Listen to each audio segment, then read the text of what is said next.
Hey, hey, what, Eurovision 2022. I got a new video. Alesia Michelle, I'm ready to go. Eurovision fam, are you ready for the show? Oh my goodness, I can't believe that we're here. We have a winner for the American Song Contest, and today we're going to find the winner of the Eurovision 2022 Song Contest. I'm like so geeked to just find out. It's so crazy because I feel like I've been going this whole entire year just to like come to this moment right now, and it doesn't really feel real yet. But you know, we have to sort of close the book slightly on the American Song Contest and debrief it. And who I have been going with on this entire journey this whole time is my mom. So she's back. Thank you for joining me, Mom. I'm happy to be here. I'm in Orlando, Florida. Oh, okay. Well, Florida ended up being one of our like folks that didn't make it to one of the finals, but Florida came second place with the juries at the American Song Contest. You just gonna nod about it? That's all you're gonna give me? Yay, Florida. I can say the weather's beautiful here. I'm on Disney property, so I've enjoyed the amenities, especially the nice restaurants and the spa. I just have to mention that. Okay, Mom. Okay, we're not talking about the spa. We're not talking about Florida. We're talking about the American Song Contest. And really exciting, we're going to be joined. We're not alone. And we're going to be joined by one of, like, I would say one of the surprise entries of the American Song Contest. And it's Josh Panda from Vermont with, like, the amazing, crazy vocal. Oh, my goodness. Thank you so much for joining us. No, thanks for having me. So before we get in, can I hear more about the spa from Mom? Because I was actually getting into that. Can we go back? No, we're not going back to that. Okay. We're not going back to that. That's fine. Mom loves the spa.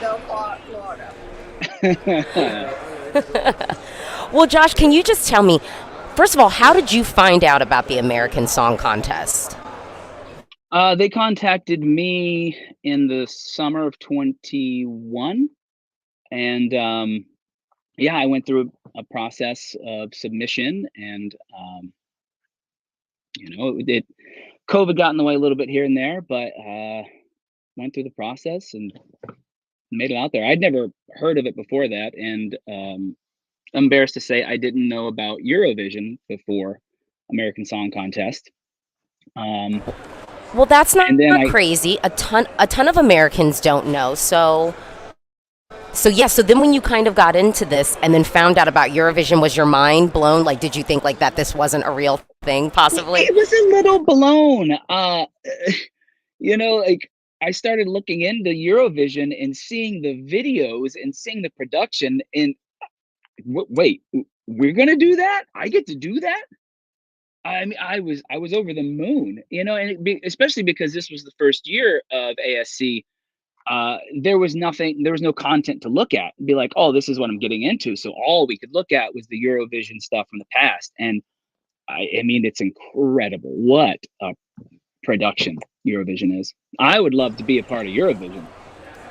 I mean, well, don't say that too loud because the Europeans might hear you and freak out. No, but thank you so much for joining. What would you say when you got into like picking the song? What was that process like for you? Did you send them a couple of options, or did you kind of just go with one track? And also, what we've learned in talking to some of the artists was, maybe they sent in a song, but it was only the demo. So then after being selected, they had time to tweak. What was your process like with that? So I started off and sent a handful of songs. I got selected based off one of those songs, and then they said, well, do you want to send in any more? They didn't give me a cutoff, so I sent them in like 15 more songs. Um, and then I had a meeting with some of the producers, and Clyde Lieberman pointed out to me, he said, you know, whatever song you end up going with, he said, I've been watching your footage that you've sent us, and your movement is infectious. And what I gleaned from that was like the thing I do that I got from the church is the song takes me over. And people see that happen, that vulnerability, that connection, and it gives them the freedom to get vulnerable and to have that experience. And so I felt like that's what he was saying, and I needed to find a song that allowed me to really do that. And it was none of the songs that I had submitted at that point. I was like, well, great. And it just occurred to me the next day, I was thinking about this pretty hard. I was like, I'm going to be on this giant show and I don't know what I'm singing, which was really stressing me out. So the light bulb went off, and I thought the song Roller Coaster that my one of my best friends and co-writer and just my guy, Clint Bierman, who was my guitar player on the show, he had written that song for me. And so I called him up. He was almost in tears. He was so happy with this idea. I went to his studio the next day and we reworked it. I kind of put my spin on it, changed some of the lyrics, put the Panda shine on it, and NBC loved it. And I loved it. And it just, for me, it's Awesome. Awesome. For this. Yeah. I think that that's what the key is with this. It is about, you know, the song, but it is also about how you bring it to life on the stage. And I think it was very clear with you that you connected with your song and giving us the show that we had. Now, I think the other thing I'd love to ask about, were you clear on sort of the process and the rules for how things would work? Did you care about it? Because maybe it was sort of like, look, I just want to get up there, sing my song, so it doesn't necessarily matter what the rules are. But I'm curious how much you all knew or didn't know about how the show would work. I knew as much as they would let me know at any given moment, and that it wasn't always very much. I really try. I like to be in control of everything I can, up until the point that I can't, if that makes any sense. I like to have it all organized and then give myself into the chaos. So there was so much of this show, especially because of COVID, you know, it's going on in California. I was in Vermont, freezing my toes off. Everything, all our meetings were on Zoom. I'd never met any of these people. I didn't know what this was going to be like. It was all out of my control. And that was hard for me, you know, especially just over months. Like so I just focused on the one thing I did have control over, the one thing, what got me there in the first place and what I knew how to do. And that was sing my song. And that's just all I thought about. It's like, I know how to sing the song. I think that that's good, and I think that that actually is something that I hear with a lot of the Eurovision participants. You know, yes, it's this huge thing. You get to represent not just a state, but like literally your country on crazy. The world stage. And it's like, in order to just be able to keep going, it's like, I just have to focus on like what I do, which is perform. Well, so I have to ask, like, now you don't have to be a Eurovision expert, and that's actually another thing that's like one of the beauties of Eurovision is most of the people, they don't follow the songs. Like, I listen to all the songs every minute that a new song drops. I'm like on it. But most of these people are going to experience these things for the first time tonight, literally. So we have a question from our viewers, and I have a question. Do you have some songs that are favorites of yours for Eurovision? I think that the Lights Off song is pretty catchy. I like that song. I know a lot of people are saying that the Ukraine is favored to win. And I think that would be great. But I haven't heard a bad song. Well, that's a good thing. Yeah. I mean, the thing is, you mentioned Czech Republic, which is literally opening our show this Yeah. evening. And when I tell you, the stage show is awesome. If you have Peacock, you're in the States, and you want to watch the show, I highly recommend Yeah. watching, because, I mean, the stage show, like, I will say, I think the American Song Contest did a pretty good job of giving us some cool visuals, and Yeah. it'll be maybe curious for you to see it, because with Eurovision, there's a couple of other like rules that we don't see at the American Song Contest. So, like at Eurovision, you cannot have more than 6 people on stage. Period. Wow. Which is like a big difference. And I will say, Yeah. watching the American Song Contest, I was sort of like, oh, okay, this is the one rule I think I'd want to see removed for Eurovision. I think that I would like to see what some of these countries could really do if they are able to like fill the stage, if we could have tons of dancers. But there is something about, I think, making that a level playing field. Also, they recently allowed people to have backing vocals on tracks, but for the most part at Eurovision, the main rule, and this was for years, that every single vocal that showed up had to be completely live. Were there any like rules that they kind of told you for the American Song Contest other than the running time of the song? I think that was the main rule. The backing track thing was interesting for me because I guess I'm old school, and compared to a lot of the other contestants, I'm older.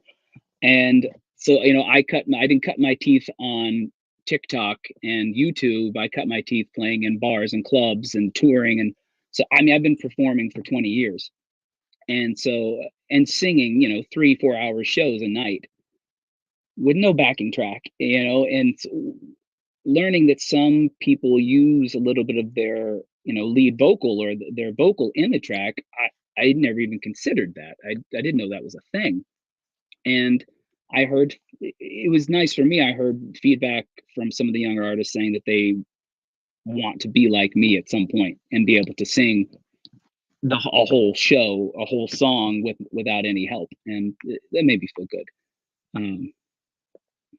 No, I think that that's so real, and I think we could see that. One thing that you sort of mentioned too, that we see at the American Song Contest and we get to see at Eurovision, is sort of you have like some seasoned talent who's been out here doing it for years, and then you have like someone who maybe has only been making videos in their living room on YouTube, someone who maybe just won like a talent show, maybe that was their first exposure really to performing. And I actually think that that's a great thing. Mom, did you want to hop in and ask a question? Well, I just wanted to make a comment. Josh, your experience and your polish, it's shown through. We could see that. And I guess that you would consider me old school too. I like to hear the actual vocals. I don't particularly, care for the tracks in a song contest. You want to Yeah. hear the song, and the voice can really uplift the song. And you were talking Yeah. about making that connection with the natural voice. I feel there is a better opportunity to make that connection. So I just wanted to say thank you. Don't change. Keep doing what you're doing. Thank you. I'm, Thank you. I think the other thing too, I think the big question is, would you do it again? I mean, at Eurovision, we've got tons of people who come back. We even have a double winner of Eurovision. Would you ever consider doing the American Song Contest again? 200%. Because I'm competitive, so I want to rally for Vermont again. And one thing I learned through this experience is that I really like being on TV. Yeah, I really like being on TV. Whether that's performing or hosting, or I loved the hustle of it. There's so many people doing so many amazing and talented things, and I just loved being part of that. I like to talk. I mean, you're going to find that out today. I like to chit chat. I like to goof off and have a good time. And I felt like TV is a great place for that. You can have a lot of personality, and so I'd go on any TV show. I'm happy. Send me out there. Put me in, coach. I know, Mom, you can just go. Okay. Okay. Could you describe your interactions with Kelly and Snoop? How did that work? I would have. I think anyone could say this. I would have loved more, just because I mean they're so iconic, and I think there's so much I could learn from them. But they radiated. They really did. Like, they just have such a presence. Both of them. They're. I mean, they're. I mean, Snoop Dogg is literally huge. I'm a tall man, and I was, wow. Like, when I gave him the teddy bear, it's like, you're a giant. But they have such presence, and they know what they're doing. They're just pros, and I love that. And I coveted that when I saw it. I was like, I want to be there, in 10, 15 years, whatever. I would love to just own something like that, like hosting a show. Well, I don't know. Maybe Vermont is going to have to pick you up, and you at minimum, could maybe help out the local news. You Yeah, could be the beat I'm not gonna say reporter, it crossed music my mind. reviews. Yeah, it did cross my mind when I got back. I was like, well, maybe I should do TV around here. Yeah.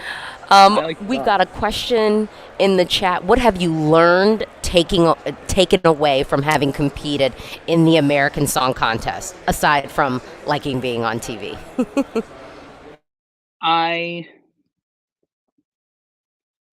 So I guess one of the biggest things I learned, for me personally, over the past couple of years, with the pandemic, I make my living by performing live, and that got completely wiped out. I was getting the checks from the government because I had no income. My whole life was different. I became a stay-at-home dad. I had a newborn and a 2.5-year-old, and that became my life. And it really, I started to I questioned my identity. Like, I didn't realize how much performing and being Josh Panda mattered to me, and was a like central part of my identity. And so going and doing this, and getting to like just give the world all the Josh Panda that I could, I learned, like, no matter what, I have to make space for that in my life. I have to prioritize that, because it's me. It is me, and there's a reason I've done it this long, and I can't take breaks. No more breaks. No, That was the I biggest love that thing. yeah, I love that. And actually, one of the things that you kind of mentioned in this too harkens to one of the Eurovision songs that we have this year. Mom, it's the one with the lady washing her hands in Copresano, and basically the song is it's sort of a critique on one, how I think as a society we value people being like having a healthy body and looking good. But it's like you can look Mhm. good and appear to be healthy, but like your mental health could be messed up. I think, and there's also a line in the song sort of about like, an artist has to be healthy, in order to Yeah. be able to create. And in certain places, and we could even talk about the States, like, we don't have paid leave or anything. And for a woman who, has been a stay-at-home mom, or a father who's been a stay-at-home parent or grandparent, or if you're caring for a loved one, that doesn't go into your social security. And so then what Right. happens to those folks? So it's a deep song. Yeah. But Yeah. I had to make that connect. But I have another question from the chat for you. Other than your own song, what was your favorite American Song Contest song? I I didn't hear a bad song, and we still, my family, we listen to all of them on repeat. My oldest son Otis, he is he's the DJ, so he's calling them out, and we love Midnight by Jason J. I mean, that's always getting sung around our house and in the car. I turned Otis on to Sweet Taboo, so now he's obsessed with Sweet Taboo. A lot of Keys to the Kingdom going on in the car. My personal favorite is Tell Me by Broderick Jones. That song, the production, his voice, the choices they made on that song, it gets me every time. It's got these little sweet moments, and then it's got, you know, moments you just get into it. It's really well done. We had an opportunity to talk to Broderick, actually, I think 2 times on the stream. He kind of came and spoke to us, and yeah, that song was really good. I was really thinking that song was going to be in the final. So then my mom had to like kind of tell me, you know, from Italy, like, no, we haven't made it there. But before I let you go, I want to bring up one of my colleagues from my Eurovision site, Eurovision Fam, and see Augusto. Do you have a question for Josh before we? Because you don't have to stay here, because we're gonna start getting deep into, you know, debriefing American Song Contest and pivoting into Eurovision. And I don't want to take up too much of your time, but you are welcome to stay. But Augusto, do you have a question for Josh Panda? Hi, Josh. Nice to meet you. I'm live from the Dominican Republic. Hi, everybody. Also, Easy's mom. Hello again. No, I don't have any questions for Josh, but it's great seeing you on our stream today. I'll be around for a couple minutes, of course, and I must say that I hope the American Song Contest does get to come back next year. Yep, same here.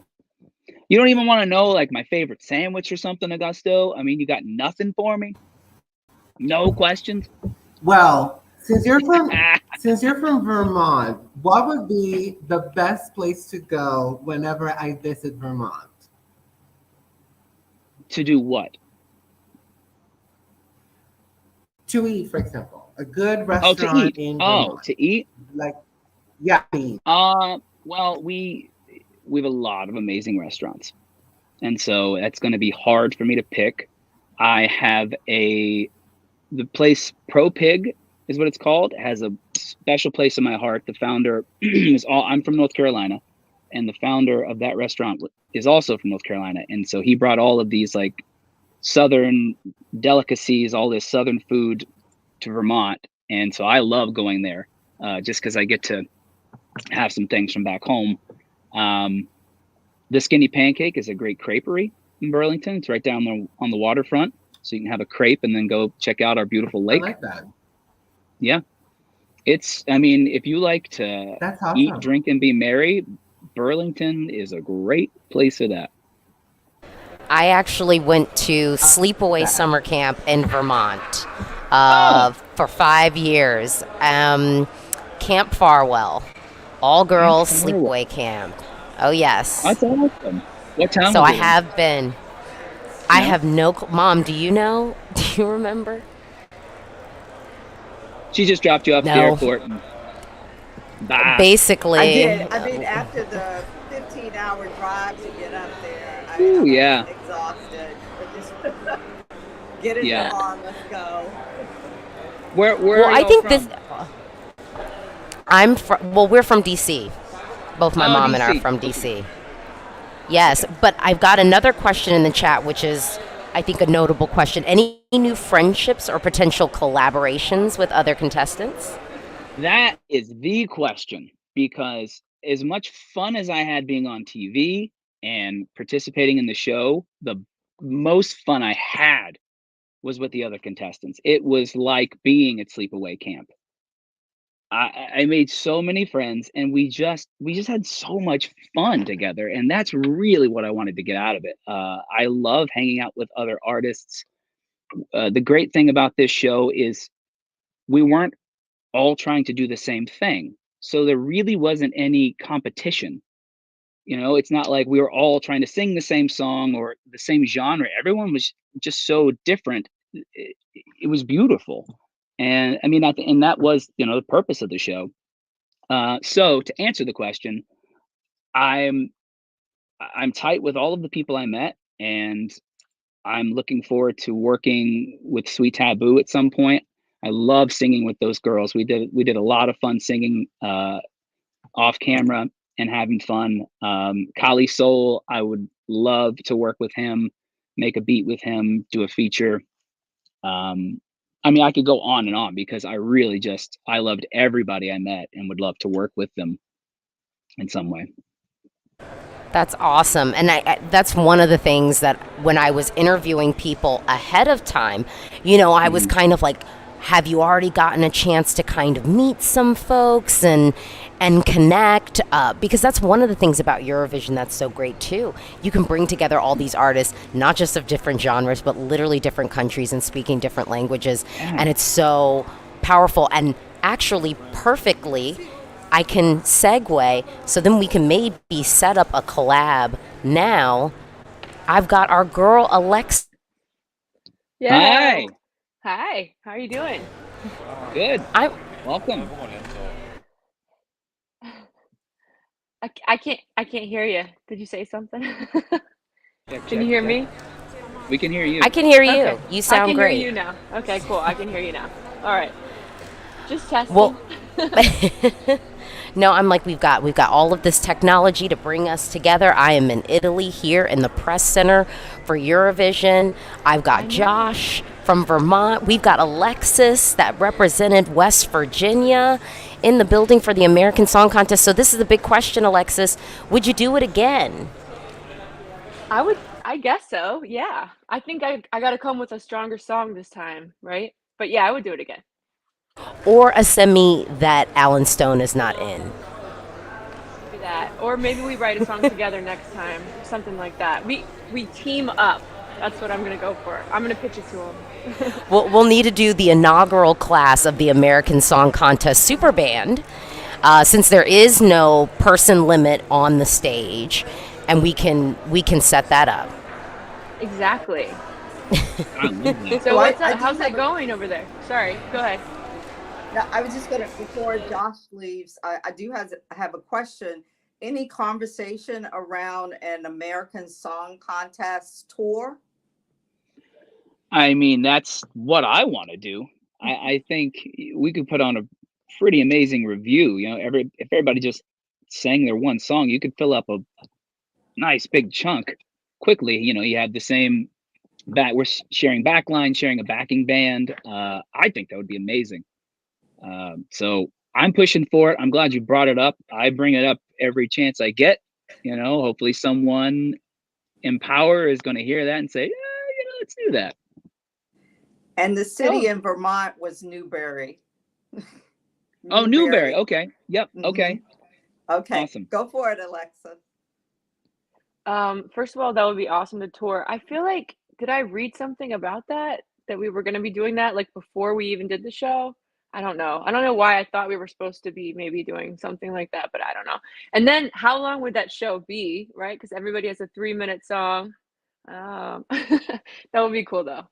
Yeah. Anyway, so how's it going in Italy? I wanna hear the updates. So Italy's been amazing.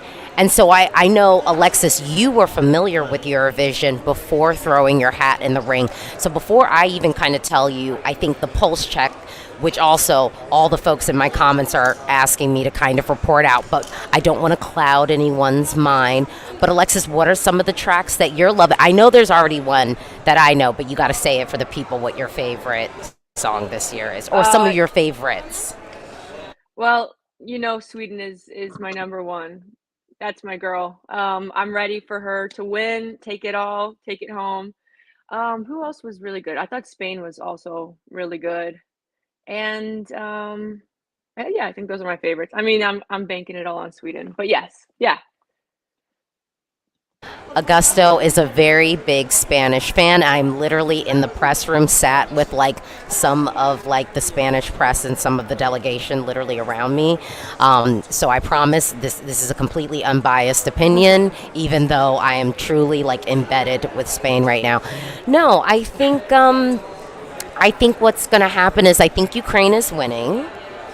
I think that's going to happen. I don't even know if it's going to be close. I think it could end Wow. up being. I think it could end up being slightly decisive of a win. I think that some folks in the Eurovision bubble are counting out Italy, but that song has just been burning up the Spotify charts throughout Europe. Mahmoud and Blanco have just kind of come off of a European tour. They were both on tour, separate tours, not together, separate tours coming into here. So they've been all over Europe singing their song, Brividi. I think that we cannot count out Spain, because here's the thing. In the semifinals, we got a lot of our ballads.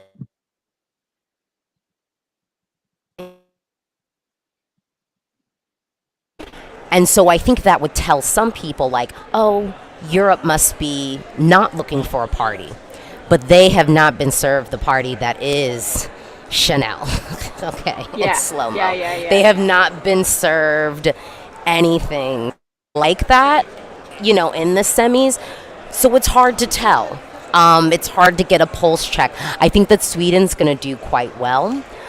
We also can't forget about Sam Ryder, the UK. Oh, right. Exactly. I was listening Yeah. to that right before I came Yeah. on, actually. Yeah.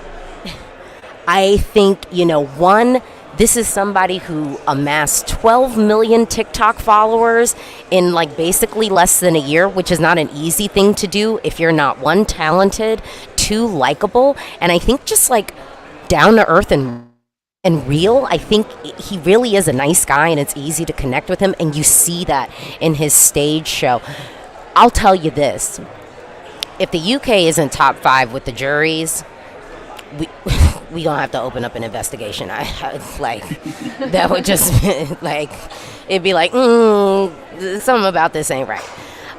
Because the UK's doing it, but I will say we are getting served really tour de force vocals in this grand final. We've got a lot of powerful songs that are being delivered by some really powerful vocalists. Poland, Australia, Azerbaijan. The notes that the young man from Azerbaijan is serving. Woo chow. It's crazy. It's crazy. So it's going to be a really vocally strong show. And I'm excited for our show. I will say, as much as I do think Ukraine is gonna win, who knows? Who really knows? We won't know until it comes down and they start handing out them points. I woke up this morning nervous, and I'm not doing anything, so I can only imagine how they feel. You got this. Right. Oh, man, talking about the vocally, I want to get in on that. You say it's like a vocally strong episode? Hearing you say that makes me No, it is insane, and I mean, the vocals that we are getting this year at Eurovision, and I mean, with love, I don't know if we've ever had this many strong vocals from the men and the women. I mean, really serving, and even Chanel, who's giving us not necessarily a vocal heavy performance in theory because it's this bop. They revamped that track to make sure that there is no doubt in anyone who's watching on television that she can sing to. Really, really smart. Really, really smart. It is smart. So, Well, Mom, you were going to get in there. Yeah. Could you just review the judging criteria? How are the performances judged? So at Eurovision, and maybe some of y'all from the American Song Contest could let me know maybe what they've told you all. But at Eurovision, it is the stage show. They'll give points for, playing around with innovation, with technology, and trying something different on the stage. They do get judged on vocal ability and the way that the song is executed vocally. And then the other piece of that too is they do try to look at the track and sort of identify from there, like, is this radio friendly? Would this be a song that you think would chart in your country? So the other piece of that too is, when we start going over the jury scores, there is this moniker, I think sometimes with the Eurovision Song Contest, where some people go, oh, like neighbor voting. But it's not crazy that the people in Greece would be liking the music of the people in Cyprus. It's not crazy to think that folks in the Balkans, which really a lot of them have the same music industry, even though they're different countries, a lot of their artists sort of travel between the two multiple countries, and the sound is similar. So yeah. Makes sense. For you all, did they kind of tell you what the juries were going to be ranking? Because one of the notes I had was, the juries at the American Song Contest really seemed to be iHeart, like they were mostly like radio professionals as opposed to like artists. So did you all have an idea of what the criteria was going to be? I was under the impression that it was like when I first went into it that it was like more about the song and yeah, I would also say like the hit potential of it, but then when I got there, I think it was also about the staging and like the presentation of it as well. So, yeah, but I think hit potential was a big part of it and the That's performance what it felt to itself. me Yeah. too. Like I once I learned how big the jury was going to be, because going into it, I thought, there would be like The Voice or something. There'd be like 3 or 4 people. Then finding out, it was 56, and they were predominantly iHeartRadio DJs. It really seemed like they were focused on, would this song pop on the radio? I think they were paying attention to the other stuff, but when I was trying to do the math of like, well, why is this person here in your voting, and why like these other criteria aren't matching up for what I heard. It just sort of seemed to come down to the radio thing. Well, yeah, and I think the interesting thing is me being sort of an American Eurovision fan. I think the concept of a jury, to me, I was like, oh, I get this because I sort of follow Eurovision. Okay. And I think for other people in the States, it was like, who are these people? Well, Yeah. what is it? And like, how does this work? But I always say, I think with Eurovision, ultimately, I have found a good song does really win. But it is that little extra oomph of like, but how do you translate the song to stage? Because we've also seen some songs that are really great, where then live, it's just like, why? Why is this the way that you decided to portray this? And it becomes distracting from the actual track. There were definitely some songs on ASC that, watching the stage performance, whether it was like, maybe it wasn't a dance number or something, maybe it was just kind of a mid-tempo or a slower song. I kind of just got lulled into sort of half watching, but then listening to that same song in the car, I was like, oh, this song is fabulous. Like, this is going on my playlist. You know what I mean? And there were others that were the reverse, where like, seeing the stage and the production and all that, I was like, oh, this is fantastic. And then listen to it, it's like, without that, it didn't have the same oomph for me. Yeah, I guess I would have to agree, and that's where I think going into it, I was like, "Oh, it's like about the song, it's about the songwriting." And I think I forgot, like going into it, that Eurovision, you don't have to be the writer on the song as well. So I know that a lot of the contestants did write their songs, but on ASC, some of them did not. So that's another part that I also, yeah, forgot about. Yeah. So Yeah, I think it's interesting the mix we got at the American Song Contest, because I do think in some ways Europeans sort of watching from a periphery were like, okay, I think there was this expectancy for sort of the country anthem, the singer-songwriter vibe, but I think also an expectancy for far more hip-hop and R&B. And ultimately, we didn't get a ton of that.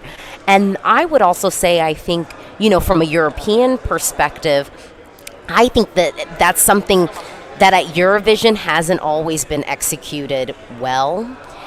And I think there was even a hunger from the American Song Contest for us to kind of prop up and show, like, see, like, this is good.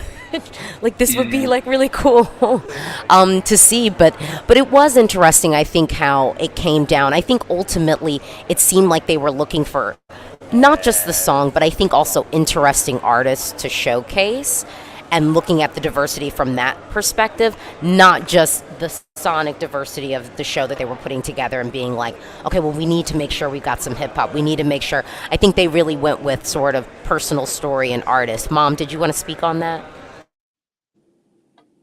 I agree with you.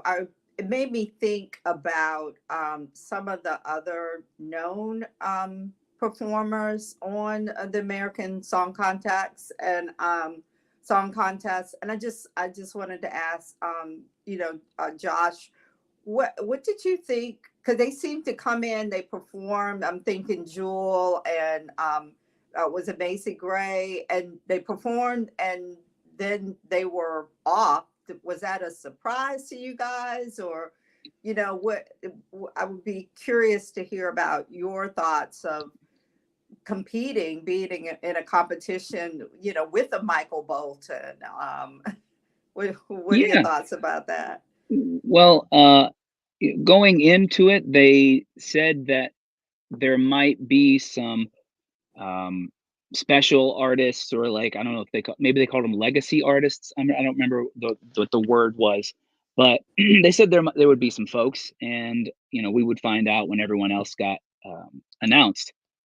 And then it was all announced, and everywhere I went, everyone said the same thing. Why is Michael Bolton and Jewel and Macy, why is Cisco on this show? Because I think, the default thought is like, oh, this is like up and coming artists. That's who would be presented here. Everyone thought it's because, like Idol, The Voice, it's people who are trying to rise in their career, not someone who's already won 2 Grammys. And that's just sort of the question I kept getting asked.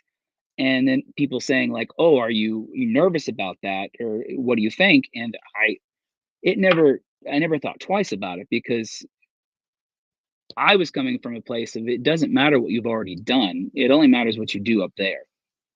We're all coming with our original song. We're all on a level playing field once you hit that stage. Anybody can bomb and anybody can nail it. So I think I'm the best singer in the world, so I wasn't that concerned about it. So, but that's just me. Alexis, what did you think?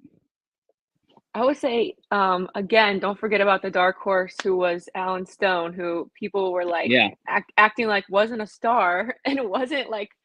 Come on, speak on it. Wasn't maybe wasn't come the on best now. songwriter on the show, because he was, but I was excited, to be honest, like, even to be considered in the same class as those people, or it's like, at what point in my life am I gonna, I don't know, going from like here to here, suddenly being even in the same class as those people. It's like, whoa, thank you for even saying that. And to me, I was like, okay, if you think I can compete with them, thank you. To just the opportunity alone is insane. And then just like getting to rub elbows with them, and that experience was just cool. So I thought it brought the whole level of competition up. And that's my opinion on that. So I liked it, and I thought it brought in more viewers. I'm sure that it did, actually. And in Eurovision, they have all levels of artists, and I think it's going to be an adjustment. So we'll see if they bring ASC back for season 2, because I don't know if Americans fully, like we know, understand like the way that they do it in Eurovision. Because I just, again, like, I got the same comments, and it's like, well, if you were following what Eurovision does, this is what they do, and so it wouldn't be a surprise. But anyway, I was excited about it. So yeah. Thanks for sharing, both of you. I appreciate that. Yeah. So another concern that I had was the timing of the show, the positioning on the air. right up Mhm. against Idol.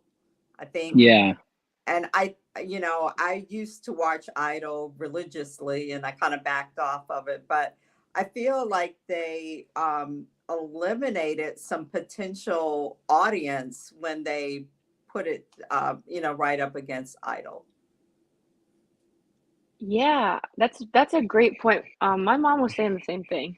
Because Mhm. Idol is such a huge show, so I don't know what that choice was about. Like I had the same thought, but I guess they backed it up. I was like, maybe they backed it up to Eurovision on purpose, or I was even I don't know. I had like a lot of thoughts about it, but I don't know why that choice was made. I'm not really sure. What do you think, Alicia?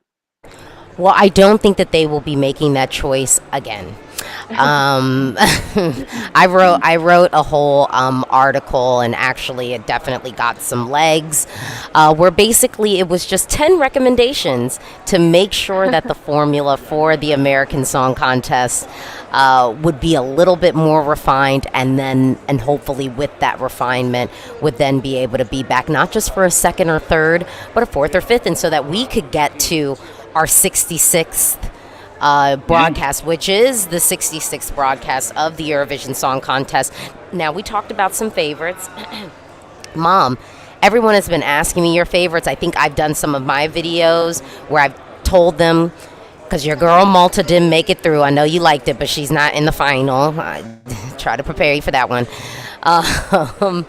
But can you share some of your favorites for Eurovision tonight? So I like Spain. Okay, Serbia. I feel like I'm getting into the more artsy nature and the meaning of the song. As a healthcare provider, I think we could utilize the song in the hospital to get more healthcare people to wash their hands like they should. So so there's that. And then I call it the bus song. I can never that seemed like a lot of fun. You mean Moldova song about the train? Hey ho, Yes, let's go. yes. Okay. Okay, so those are your, and then you like the UK? Oh yes, I definitely like the UK. When it comes to vocals, I like the UK. I like Sweden. Yes, that's what I got. Have you all seen any of the staging for Eurovision yet? Have you seen any of the clips, Alexis? Yeah, how do you pronounce, is it Kalush? Is that the artist? Yeah, Kalush Orchestra. Kalush. That's Ukraine's representative. Yeah. Okay. Yeah, then that's what I didn't know what country that was because I was just like brushing up on my stuff, but okay, I love that song too. Then I understand why that would be a winner. So yeah, the staging for that and that song also amazing. And obviously, Cornelia Jacobs just like whole thing, but I liked how clean it was. It didn't take away from anything. What else? The quirky, like strange Norway banana wolf thing. I was like, I don't know what's going on, but I kind of like it.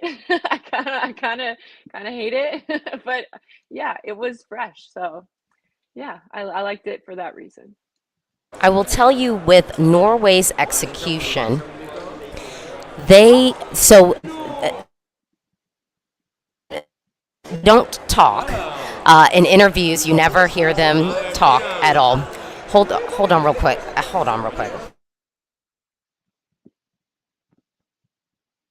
They've been knocking my table the whole time, shaking my camera, and then we're doing a stream on the same side. Anyway, I won't be live streaming here for the show. I'm actually going to be in a private room because there is a U.S. broadcast actually piping out of Massachusetts that broadcasts the Eurovision Song Contest. So I will be in a private room to record all of that stuff with the show, but I will still be live on my channel. But yeah, no, so Norway, they don't talk. So the benefit of that is they basically get to go on stage and their voices are completely rested and they have the ability to sound exactly like the studio cut. But they're also, aliens They're about 4.5 billion years old. So I think maybe next year at Eurovision we might be having a conversation about how maybe human beings are only allowed to participate at Eurovision. It seems like a fair limitation to put on it. I think that's fair. We'll see. Josh, see. have you seen that? I have not, but I need to see it now. No, you need to watch that. My family is Norwegian, so like part of me is like, yeah, you guys are weird. I love it, but like that's my people. But like also, what are you guys doing? What are you doing? Anyway. Yeah, I love that. So I know you had said that you can watch this on Peacock. I have a concert tonight, so if I wanted to watch it tomorrow after the fact, could I watch it somewhere like Hulu or on YouTube? Do you know where I can You can watch it on Peacock. Also, typically the Dutch and German broadcasters Americans can see for free. Hold up. Could you try not to knock the table? Don't make me come all the way to Italy. And then if you have a VPN, which like blocks, you can pick a country that you're watching from, and then you can watch the official stream.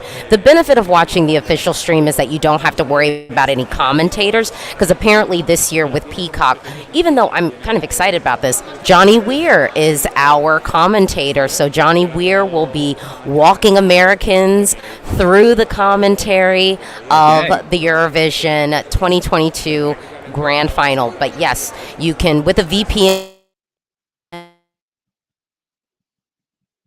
But typically, for the grand final, the Dutch broadcaster and the German broadcaster, you can go to their website and you're able to watch it. You might even be able to catch it on SVT, which is Sweden's channel. And I have to ask, because I saw Krister walking around yesterday, and I was sort of in a hurried state, so I couldn't even stop him. But what were your interactions with Krister? Because he is prolific in these Eurovision streets. Josh, did you get to talk to him at all? Oh, I feel like the last guy to show up to class. Who are we talking about? So Krister is the creator of American Song Contest. Oh, the producer that was. Yeah. Oh yeah. He was in the room with us when we would do our watch after we did our rehearsals. Yeah. Yeah, he had those great nails, black nails. Yes. Yep. Oh, he was awesome. I mean, I want to like be his understudy. I want to follow the man around and just listen to what he's saying and doing and ask him questions. He just had this vibe, like he knows, and maybe you will know someday, but he already knows. Yeah. Whatever it is, he knows. I got that vibe from him. Yeah, he was cool. So we have a mutual friend. I might have told you this before, Alesia, but Niklas Strömsted in Sweden wrote his song for Eurovision contest that he won Eurovision with, and I toured. Sweden he didn't win. Yeah, he didn't win Eurovision, but Melodifestivalen, which is Sweden's national selection. And really a lot of the format of the American Song Contest mirrors that of Melodifestivalen, maybe even a little bit more so than that of the Eurovision Song Contest. Yeah. Okay, cool. Yes, thank you for that that correction. Yeah, so and then I toured Sweden with Niklas and wrote one of the song. He had like a hit. We had a hit together in Sweden. So we have that mutual friend. And so after you do some of your rehearsals, you get to come back and, like Josh was saying, like watch it back. So he was in the room and he said, we just kind of connected on that, and that was cool. And also afterwards, like he could tell that I was a bit nervous because I don't know, like I just haven't performed on that kind of stage yet. And he was like, why are you nervous? Blah, blah, blah. This is going to be great. And yeah, he was cool. So I hope I get to work with him again. Same here. Maybe he's the guy. I check in on my Spotify like metadata and all that stuff, like who's listening and what countries and what states and whatever. And somebody's loving Roller Coaster in Sweden because it's just right under the US for like plays. So I don't know, maybe he's listening or someone over there. I hope it translates to touring and playing in Sweden. Sweden is yeah. Go ahead. Yeah, Sweden, I think, is really curious about the American Song Contest because, Krister was their showrunner, executive producer for years of Melody Festival, and last year was sort of his farewell, sort of year, so then he could transition over to the American Song Contest, which actually makes me want to turn around because I think he might actually be watching the final from the press room. I'm like, it's a very big room, but I'm almost like, can I spot him somewhere in here? Because Krister is all knowing. So awesome to get him on the he's got like a Yoda-ness about him, Yes, no, he definitely knows this, and I think the benefit of Krister too is, he's a singer, he's a performer himself, and I think he sees himself as a performer first. So when he came into the role at Melody Festival, and sort of in the way using some sports terms, it's like what a player's coach. I think that he really is like an artist producer, and knows how to talk to an artist, and knows that an artist how they want to look on stage and kind of what you need, I think, as a performer to feel comfortable. So Krister is pretty cool. I don't know. I wanna pivot a little bit to Eurovision because it truly feels surreal, and I feel like I have to keep reminding myself that like we're gonna get the winner today. Did you all hear anything in LA about like partnerships with Eurovision or meeting any of the artists and stuff like that, or the winner doing something for Eurovision? Did you all hear anything about that? I didn't, Alexis.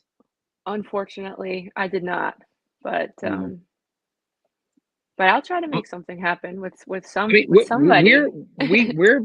game to do that. Sign us both up. I think I can speak for Alexis. We're into it. It was interesting. So when I got on the ground, I was like, okay, the grand final's coming up, and I kind of got to remind some of these artists, because some of the artists knew that there was going to be the American Song Contest, and some of the artists were like, wait, really? Like, there's going to be an American Song Contest? It's pretty cool. I would say notably Kalush was like, I was interviewing on the red carpet, and they were like, well, wait, aren't the Grammys the American Song Contest? And I was like, well, we don't get to vote for the Grammys, so I don't think that they count. So yes, our lead rapper, I won't say lead singer, but our lead rapper from Kalush basically was like, fair enough, all right, so you have your contest. So it was cool to kind of get them kind of talking about the American Song Contest, sending well wishes and advice to the finalist for it. But I think a lot of them, after I sort of I was like, thank you so much for the statement, it's like they're like, we would love to meet them. I mean, because a lot of these folks, their music industry might not be as large, because that's the big thing about America. Our music industry is just really large, and artists that are American artists can have the ability to have reach well beyond our borders, as opposed to some of these folks who really in their country, it's really hard for them to get their music sort of beyond their borders. So how would y'all feel about that, talking to some of the Eurovision artists? Yeah. Are you kidding? You know who I want to talk to, so and I might be able to, because I do have a connect. So if I can get a meeting would be great, but a writing session would be even better. So I'm down to work and make it happen. Absolutely. I would love to meet any of them. Yeah, I mean, I already said, like, I like making friends and hanging out with artists. So I don't care what country they're from. I just love hanging out with creative, interesting, hungry people that love doing stuff. So I'm down. Yeah, I think Alexis, you definitely need to be on the songwriting camp season, because it really is like throughout Europe in the summertime. I mean, there's camps in Sweden, there's camps in Norway. It's just like all these writing camps sort of hop up. And then, Josh, you need to figure out how you can be doo-wop popping and helping some of these people with their vocals, because some of them, they're hungry for a little bit of soul, and they just need a little bit of guidance on the runs and how to get there. Yeah, I can help them light a fire. So Alesia, the show. So all 25 performers will sing their song, and then do they have like a first runner-up or second runner-up, or they just announce a winner? So it's a very intense process. And when I say it's a very intense process, and it typically lasts like 45 minutes, an hour. It can last like 45 minutes, an hour, because literally what we do is the juries report out first, and we get the points. And I think the American Song Contest kind of tried to do this, but we didn't get the Eurovision 12 points, because that's how it goes. You go from 10 to like, you have your 8, your 10, and then your 12 points is like your number one song. So we get that, and we get the jury. And then what they do is they go they look at the leaderboard, and they start with who's at the bottom of the leaderboard. And then we figure out how many televote points. So that's the public vote. So then we find out how many televote points. Now that can be a really thrilling process, because someone could be, 70 points from the jury, but then storm it with the televote, and then you get to see that moment of them hopping up literally before your eyes to the top of the leaderboard. And so that's sort of how the process goes, but then it can be thrilling television, because sometimes then they go from the televote, you got 0 points. Which last year that happened 3 times. I think 3 times it happened. And it happened to the UK, right? It happened to the UK famously, because James basically was just like, here we are. Like, okay. But Germany too. It happened to Germany. Spain, I think, actually got some No. Oh, and then it happened, I think, to the Netherlands, which was our host entry last year. So the Netherlands, I think, got 0 televote points, I think. So we will see. I think some people, the prediction was, did we think that was going to happen this year again? I think so. I think there's going to be some folks getting 0 televote points. I don't know who. Probably. I don't know. We'll see.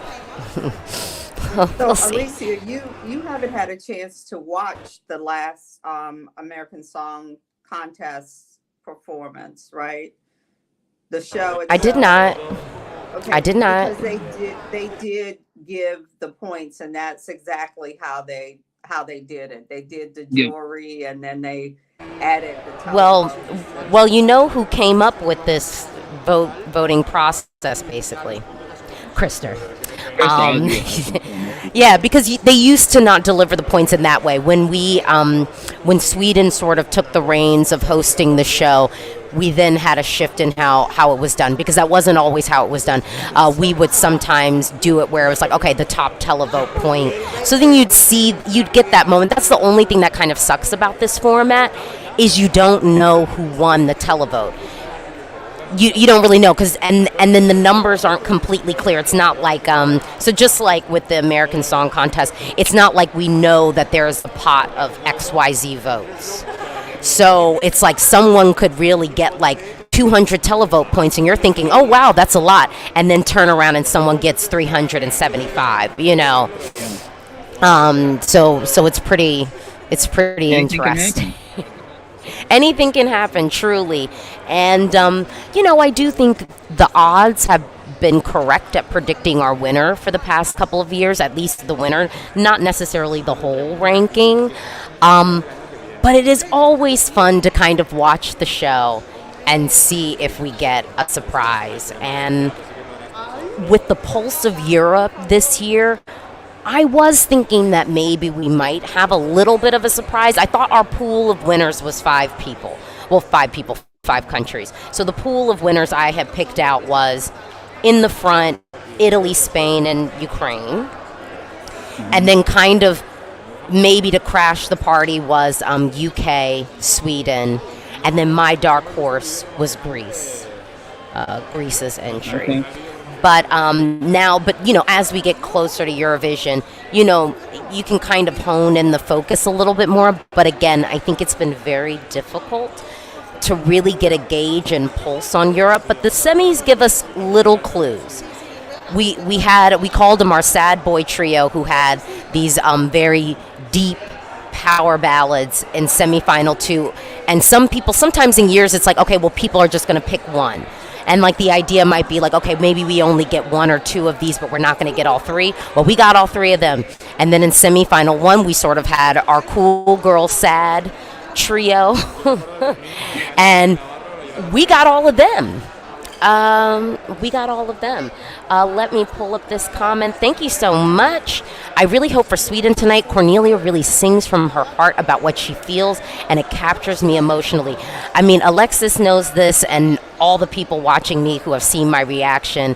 I mean, I've been in a puddle numerous times at the end of that song. And I really was happy for her to win Melody Festivalen. But notable mention too, she was not Sweden's pick.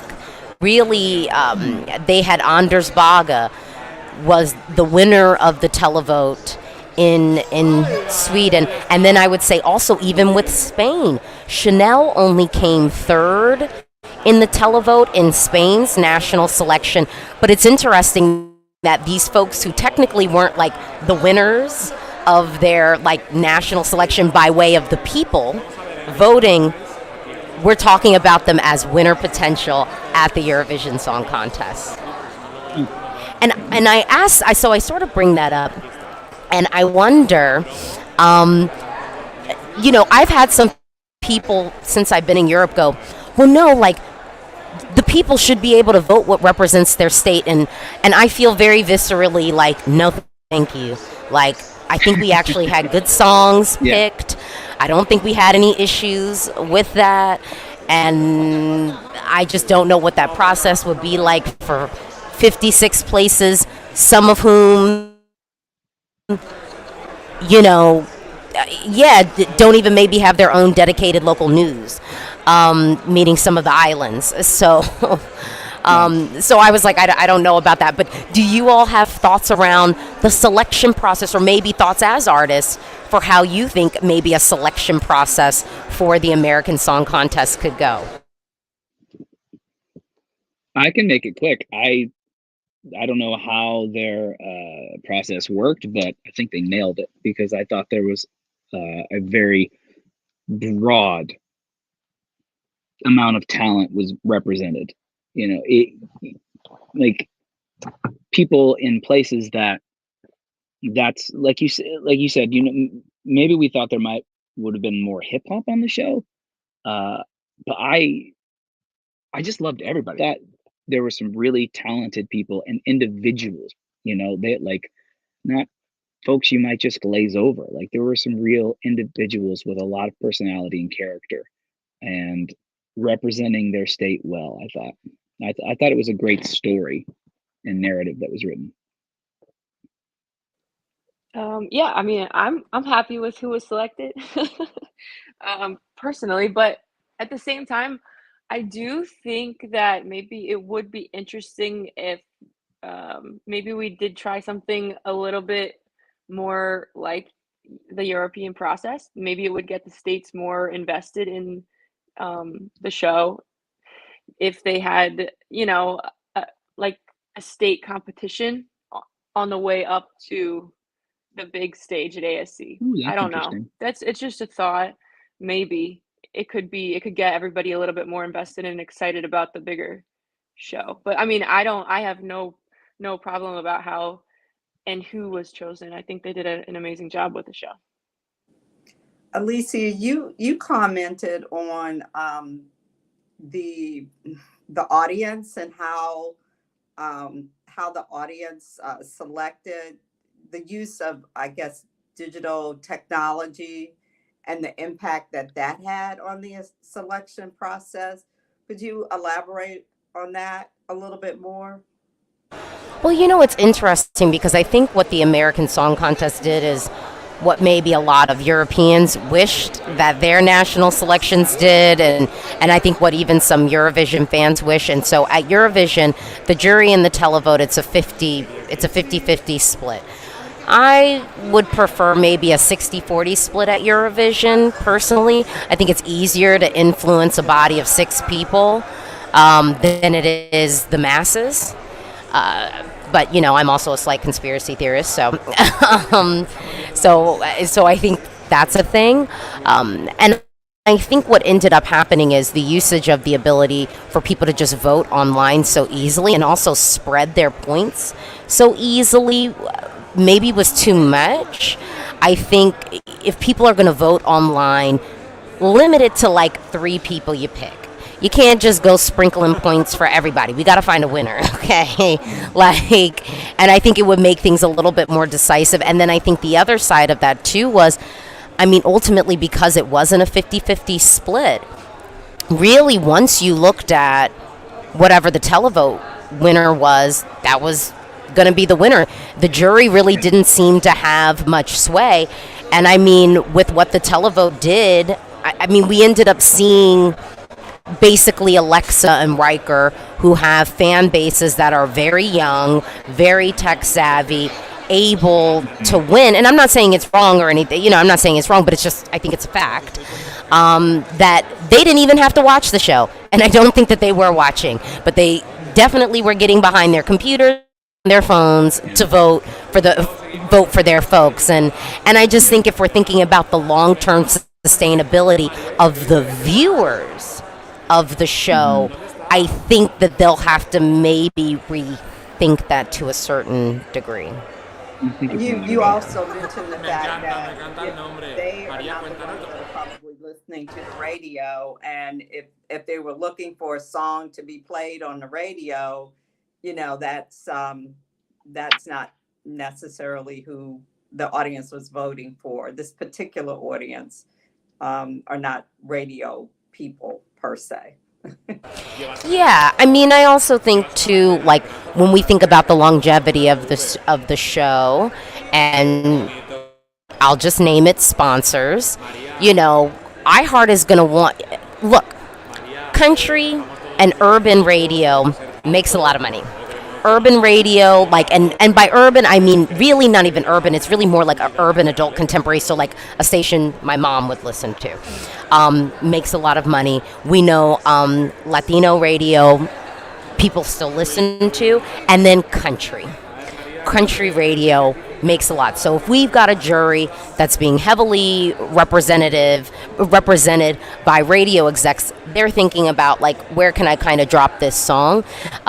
We know that, like, you know, rhythmic CHR, this is like all like rhythmic CHR stations, which is like, you know, your top 40, but your hot top 40 stuff, they don't make as much money now because the demo isn't really listening to radio. Folks are streaming. So there's that. So I just think there's a holistic piece. Well, this is interesting too, because you all, I'll pull this comment up, because, you know, at Eurovision I have years of, you know, losing favorites along the way. And so going into the American Song Contest, I was already prepared to lose some of my lose some of my favorites. And on that note, Josh, I know you have to step out, but it's been so great to have you here, a part of the chat. Thank you, Alesia. And Mom, nice to meet you. Thanks, Josh. Thanks, Alexi. I have to step out too. All right. All right. Well, we'll be. Thank you. Have me back on the show sometime. We'll be holding it down here. Good to see you. And have me back on sometime. Let's talk again. All right. Thanks. I'm gonna leave you as well. I hope you have a great time. Thank you. Awesome. Thank you. We got to stay in touch. I know, and I need to know how you feel about the winner. It's going to be riveting. I'll text you. I'll be texting you. Yes. All right, cool. Right. Have a great time. Bye. And be safe getting back. Bye. Thank you. Bye. All right, y'all. Okay. How do I feel about us losing Ranella? Look, we knew we were going to lose. Here's my honest opinion. I don't know if we can fully say that it was an outright robbery. My sneaking suspicion is that she really was like 11th. I don't think that this was like tanked by the juries. I think it was on the cusp. And I think, unfortunately, with the staging and the way that they decided to interpret it on stage, I think that Europe maybe just wasn't really feeling it. I also think that Ranella was already up against sort of this pattern we've seen at Eurovision where it's like the strong woman sort of trope. May Feingold is used as an example. I'd even shout out Armenia, Walking Out. That was 2018. You know, sort of the powerful, dominant woman on stage. Somehow at Eurovision hasn't always translated. So I think we already knew that it was possible for that to manifest with her. But I think what they maybe, if we're saying hindsight is 2020, Ranella maybe should have just held true to sort of that staging package that she had done in Albania, and as opposed to mixing it up for the Eurovision stage. Like maybe that was the staging package that we should have gone with. Yeah, that's what I'm thinking. And yeah, so Beluga says, I honestly think Albania was like 13th. It's not viral in any countries on Spotify. A song that is Latvia. You know, I think with Latvia, it came really early in the show. So I don't know if that really helped them in the running. But yeah. But I want to close out this stream because we gotta go into our next stream. It's the grand final. And it's going to be an interesting viewing experience because I'm literally going to be doing like actual commentary. So this might actually be the perfect stream to tune into while you're watching the show so you don't have to watch alone. And hopefully I'll have someone in the room because they busted out the sangria for the grand final today. So I'm hoping to get some sangria, and I won't be in this place with the people knocking the table and making it seem like I'm in Poland's staging. All right, thanks for tuning into the stream, and I'm so excited that I was able to have some folks from the American Song Contest. I think we're going to get a season 2. I am hyped for a season 2. We need it. And if I have to be the liaison between the American Song Contest and Eurovision, I will be that girl. All right. Join me for the live stream of the grand final. We have been waiting for this moment all year, and it's finally here. I am nervous for some odd reason. I don't know why. Well, thank you so much for watching. Join me for the grand final stream.